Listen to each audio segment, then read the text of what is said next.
Bonjour tout le monde, je vais présenter dans cette vidéo l'établissement des équations de mouvement pour les fluides incompressibles, réels, visqueux, c'est-à-dire fluides newtoniens, connus sous le nom des fluides newtoniens. Ces équations ont été établies pour la première fois par les deux chercheurs qui ont laissé à jamais leurs traces ou leurs empreintes dans le monde scientifique, en particulier en mécanique des fluides, qui est donc par Henri Navier, qui est un ingénieur français, et Gabriel Stokes, qui est un Irlandais, un professeur irlandais.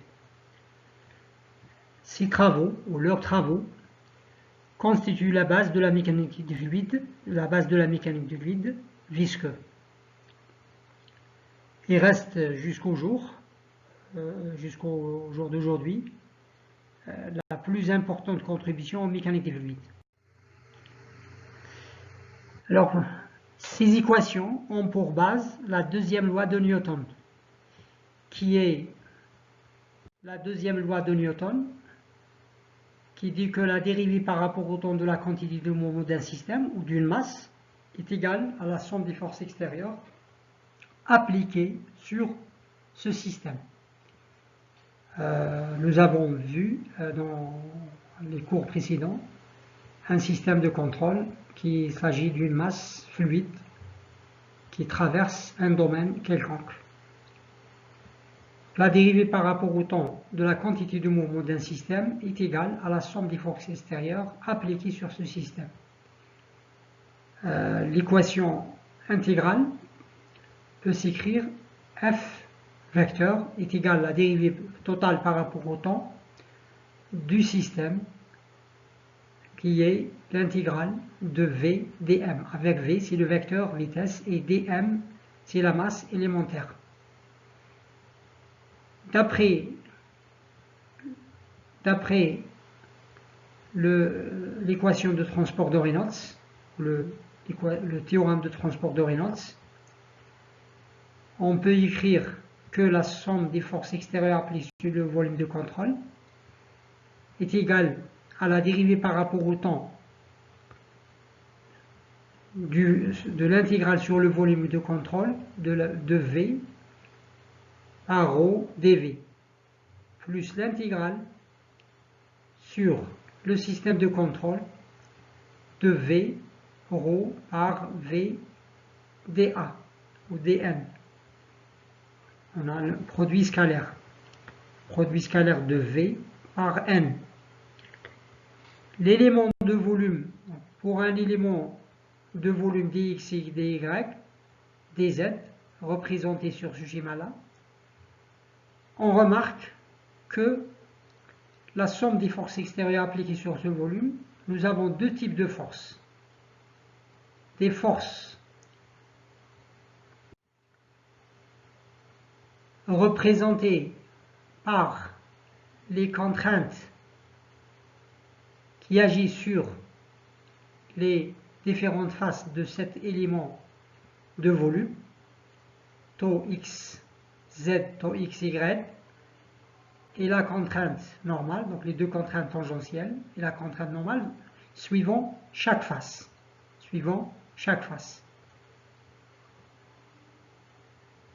En plus des forces de surface, nous avons encore les forces de volume. Force de volume, en général, un élément de fluide peut être sous l'action d'un champ de force qui peut être un champ magnétique ou autre champ, d'accord, ou autre champ. Dans le cas où l'élément de volume se trouve uniquement sous l'action de la pesanteur seule, ces forces de volume se réduisent uniquement au poids. Alors, pour les forces de volume, dans le cas où si la gravitation est le seul champ, les FB dire sur le volume, sont dm fois g, qui est égal à ρ dx dy dz, c'est-à-dire le volume, fois ρ, c'est la masse, fois g, la gravitation. Et les forces de surface, nous avons pour chaque face trois forces. Pour chaque face, c'est-à-dire la face perpendiculaire à x, nous avons sigma xx et sigma yx et sigma zx. La force élémentaire dF, ça sera d sigma xx sur dx plus d taux yx sur dy plus d taux zx sur dz Q multiplie dx, dy, dz. Ici, dans cette expression-là, par exemple, pour la première, d sur dx, la surface était dy, dz. dy, dz multiplié par dx, parce que le différentiel, c'est d sigma sur dx par dx. Et ici, d taux sur dy par dy, d taux sur dz par dz. Et à chaque fois, on ajoute l'élément, ou bien la surface de l'élément, et on aura comme facteur dx, dy, dz. Suivant la direction y et suivant la direction z, où nous avons toujours les trois forces, c'est-à-dire la force normale plus les deux forces ou les deux contraintes tangentielles. Chaque fois, on a une contrainte normale et deux contraintes tangentielles, comme on peut l'indiquer sur cette figure-là ou sur la figure précédente. La projection de l'équation de Newton, la deuxième loi de Newton, suivant les axes, donne, c'est-à-dire en plus de l'équation que nous avons vue dans le diaporama précédent, dans le slide précédent, avec les forces de surface et les forces de volume, les forces de surface représentées par les contraintes, et les forces de volume, prenons le cas le plus simple où seulement le poids. Alors la projection suivant les axes nous donne ρgx plus d sigma sur dx dx plus d taux yx sur dy plus d taux zx sur dz est égal à ρ du sur dt plus u du sur dx plus v du sur dy plus w du sur dz. C'est-à-dire d'un côté nous avons la somme des forces qui sont les forces de volumique et les forces surfaciques est égale à la dérivée par rapport au temps de la quantité de mouvement du système. La dérivée par rapport au temps de la quantité de mouvement du système. Puisque c'est une équation vectorielle, alors sa projection donne les trois projections suivant les axes x, y et z. Pour un fluide réel, visqueux, connu sous le nom newtonien, c'est-à-dire de Newton, où la contrainte varie linéairement avec le gradient de vitesse. Les contraintes normales s'expriment par sigma xx est égal à moins p plus 2 mu du sur dx. La contrainte suivant l'axe y, la contrainte normale, c'est moins p plus 2 u dv sur dy. La contrainte suivant z, c'est moins p plus 2 mu dw sur dz.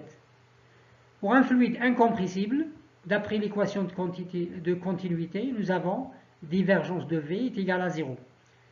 Divergence de v est égale à 0 si on regroupe ces trois termes-là, sigma xx, sigma y plus sigma zz, nous aurons du sur dx plus dv sur dy plus dw sur dz, et cette expression-là est égale à 0. La somme de ces trois dérivés est égale à 0 d'après l'équation de continuité. Alors, il vient que P est égal à moins 1 tiers de sigma xx plus sigma yy plus sigma zz. Pour les contraintes tangentielles, taux xy est égal à taux yx est égal à mu plus du sur dy plus dv sur dx. Donc c'est les dérivés mixtes. De la même manière, taux yz est égal à taux zy est égal à mu dv sur dz plus dw sur dy. Et enfin, la contrainte tangentielle taux zx est égal à taux xz est égal à mu dw sur dx plus du sur dz, avec uv, uvw sont les composantes de la vitesse suivant les axes x, y et z. Regroupons maintenant ces termes-là, c'est-à-dire on remplace, on aura rho gx moins dp sur dx plus 2 mu d2u sur dx2 plus mu d2u sur dy2 plus d2v sur dy dx plus mu d2w sur dz dx plus d2u sur dz2 est égal à la dérivée par rapport au temps de la quantité de mouvement de l'autre côté. Ici, c'est la dérivée des taux. Donc ici, c'est la dérivée des contraintes tangentielles. Par contre, ici, c'est la dérivée de la contrainte normale. On réarrange les termes. C'est-à-dire ici, nous avons 2 mu d2u sur dx2. On laisse uniquement un seul du sur dx ici. Le deuxième, donc un terme, on le met ici. Le deuxième terme, on le met ici. Ensuite, du sur dy, on met aussi un seul terme, on le met ici, puisque c'est un terme unique. De la même manière, les autres, on a ce terme-là et ce terme-là, plus mu fois le deuxième terme de d2u sur dx, on fait sortir le du sur dx. Ce terme-là vient ici, le deuxième dv sur dy. Lorsqu'on fait sortir la dérivée par rapport à x, et enfin, lorsqu'on fait dw sur dz avec dx comme facteur. Toujours d'après l'équation de continuité, cette parenthèse, elle est égale à 0. C'est l'équation de continuité pour un fluide incompressible. Divergence de V est égale à 0. Il reste uniquement rho gx moins dp sur dx plus ce terme-là, qui est égal à rho fois du sur dt plus u du sur dx plus v du sur dy plus w du sur dz. Alors, dans le cas où les forces de gravité sont les seules forces, cela, on peut écrire rho gx, mais dans le cas général, on le laisse fx. Fx, dans le cas général, qui peuvent être une force due à une accélération de rotation, une accélération d'un véhicule, ou par exemple une force due à la présence d'un champ magnétique, etc. Alors, de manière analogue, on peut obtenir les équations suivant y et suivant z. Et je répète, si l'élément de volume, ou ce fluide-là, se trouve sous l'action de champ de l'apesanteur seul, fx, fy et fz se réduisent au rho gx, rho gy, rho g, z. En plus de ces équations, nous avons l'équation de continuité, c'est-à-dire vous avez trois équations. En plus, nous avons l'équation de continuité qui est divergence de V est égale à 0. Cette équation, bon, je peux l'écrire ici. d ρ sur dt, pour un fluide incompressible, celle-ci est égale à 0, plus du sur dx, plus dv sur dy, plus dw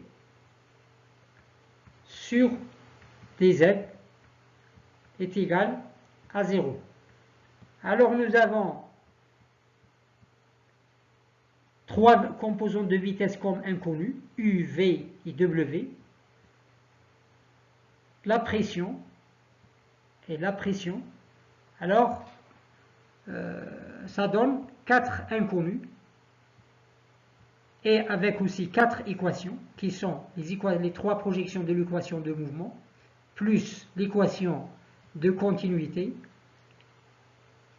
qu'on doit associer ces équations, ces 4 équations, aux conditions initiales concernant le temps, c'est-à-dire les valeurs de U, les valeurs de V, les valeurs de W pour un temps initial, plus des conditions aux limites, c'est-à-dire les limites pour x est égal à x initial et x final, c'est-à-dire la limite de x, la limite de y, les limites de y et les limites de z. Cela permet de déterminer, de résoudre le système et de trouver les valeurs de U, V et W. Mais malheureusement, la solution exacte pour les cas un peu complexes est impossible. Jusqu'à présent, on ne peut pas résoudre ces équations pour un système, pour un domaine complexe. Et seulement la solution analytique est possible uniquement pour quelques cas simples, plus ou moins mathématiquement simples. La difficulté vient principalement de l'absence d'une équation propre pour la pression. Parce qu'on remarque qu'on a une équation pour U, on a une équation pour V, et on a une équation pour W. Par contre, on n'a pas d'équation pour P. En général, il y a une seule valeur de pression qui peut satisfaire l'équation de continuité. Alors la résolution, il existe une résolution numérique, mais elle n'est pas toujours exacte. Ça demande une attention particulière, ça demande une rigueur scientifique très poussée, et ce n'est pas toujours évident de trouver une solution exacte pour des problèmes au-delà de 2 dimensions avec le temps. D'ailleurs, une image que représente les équations de Navier-Stokes sous forme vectorielle avec l'équation de continuité sous forme vectorielle. Et une petite remarque, certainement pas pour moi, peut-être pour vous, la résolution de ces équations est parmi les 7 problèmes du millénaire. Et c'est le 6e, les équations de Navier-Stokes sont le 6e problème du millénaire. Alors celui qui trouve la solution de ce problème, il y a une récompense de 1 million de dollars, qui est de l'ordre de, en dinars algériens, en centimes, de l'ordre de 20 milliards de centimes, celui qui arrive à trouver la solution. Alors l'énoncé de ce problème, c'est lorsque au moyen d'un bateau, on serpente la surface de l'eau, on remarque que les vagues produites vont suivre le déplacement du bateau. De la même façon, les tourbillons, la turbulence de l'air vont suivre l'avion lors de son vol. Les mathématiciens et les physiciens pensent que la compréhension de ce phénomène passe par la compréhension des solutions de Navier-Stokes. Bien que ce dernier ait été découvert au XIXe siècle, les scientifiques ont peu progressé dans leurs études. Un des défis des décennies à venir sera de faire progresser les théories de mathématiques liées à ces équations, et ce afin qu'elles livrent tous leurs difficiles secrets. Alors parmi les 7 problèmes du millénaire, un seul qui a été résolu, c'est la conjoncture de Poincaré, Henri Poincaré, qui a été résolu, je crois, en 2003, par un Russe, Grigori Perelman, mais malheureusement, il a refusé de recevoir le prix de 1 million de dollars. Alors, il n'avait pas besoin apparemment. Peut-être qu'un parmi vous pourra trouver une solution à ce problème-là. Bon, je vous remercie de votre attention et à la prochaine vidéo.